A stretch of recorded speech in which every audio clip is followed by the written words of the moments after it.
जय श्री कृष्ण। संसार में अनेक रूपता कदम कदम पर हमें दिखाई देती है। खाने में विभिन्नता, पहनने में विभिन्नता और पूजा करने में भी विभिन्नता, परमात्मा को मानने में भी अनेकता। तो इसी अनेकता के कारण हर व्यक्ति की पूजा पाठ और परमात्मा को पाने का तरीका अलग अलग है। और जो जिस भावना से उस परमपिता परमात्मा की पूजा आराधना करता है, परमपिता परमात्मा उसको वही फल प्रदान करते हैं।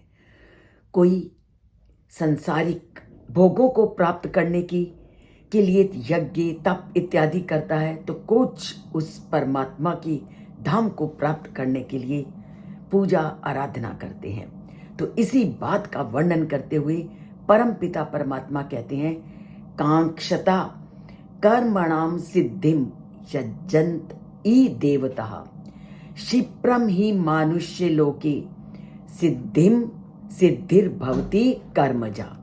तो वो क्या कहते हैं कि इस संसार में जो लोग सकाम कर्मों में सफलता चाहते हैं, वो किस देवता की पूजा करते हैं?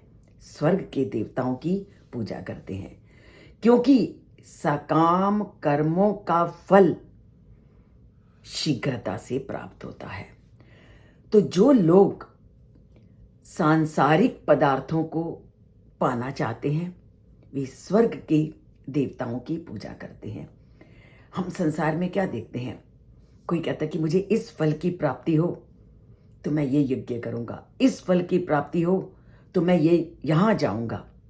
तो ये सारे के सारे जब हम एक फल को देख करके काम करते हैं तो वो साकाम फल की प्राप्ति होती है।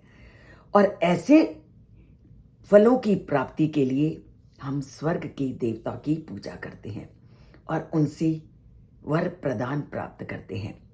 और देवताओं के द्वारा जो फल प्रदान किया जाता है वो कभी स्थायी नहीं होता, वो भौतिक होता है और अस्थायी होता है।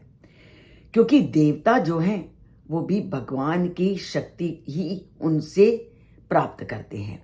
देवता लोगों को जो ये शक्ति मिली है वो भगवान की शक्ति के द्वारा प्राप्त हुई होती है। और इसका जैसे ही वो जितना फल दे सकते हैं वो केवल उतना ही फल उनको देते हैं और एक सीमा तक देते हैं, क्योंकि उनको भी परमपिता परमात्मा से एक सीमित शक्तियां प्राप्त होती हैं। और इसका वर्णन हमने पहले भी बहुत से श्लोकों में किया और इसको हम एक कहानी के द्वारा जानते हैं।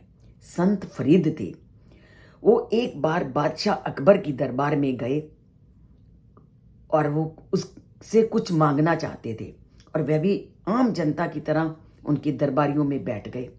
पर अभी तक जो अकबर थे वो अंदर पूजा कर रहे थे। तो संत फरीद के मन में चाह उठी कि मैं देखूं कि अकबर क्या कर रहा है।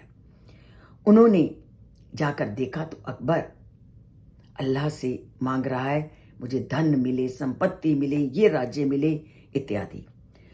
तो संत फरीद चुपचाप आकर बैठ गए और जैसे ही अकबर आए तो उन्होंने पूछा कि क्या चाहते हो? तो उन्होंने बोला कि मैं तुमसे क्या मांगू, तुम तो खुद ही भगवान से मांग रहे हो, तो मैं अब जो भी मांगूंगा तो उस परमपिता परमात्मा से मांगूंगा। तो हर व्यक्ति की किसी को देने की जो भी क्षमता होती है वो सीमित होती है, और जो असीमित क्षमता वाले हैं वो परमपिता परमात्मा है, जो तुम्हें सुख प्रदान करेंगे वो कोई नहीं प्रदान कर सकता। और वो सुख मिलता है गीता के तथ्यों को जानने, सुनने, समझने और जीवन में धारण करने से। और इसके लिए जुड़िए चैनल से, सब्सक्राइब नहीं किया तो सब्सक्राइब कीजिए। और जय श्री कृष्ण लिखना और बोलना कभी मत भूलिए। बोलते जाइए, लिखते जाइए और अंगूठा दबाते जाइए और परमात्मा से एक एक कदम जुड़ने का प्रयत्न करते जाइए। जय श्री कृष्ण।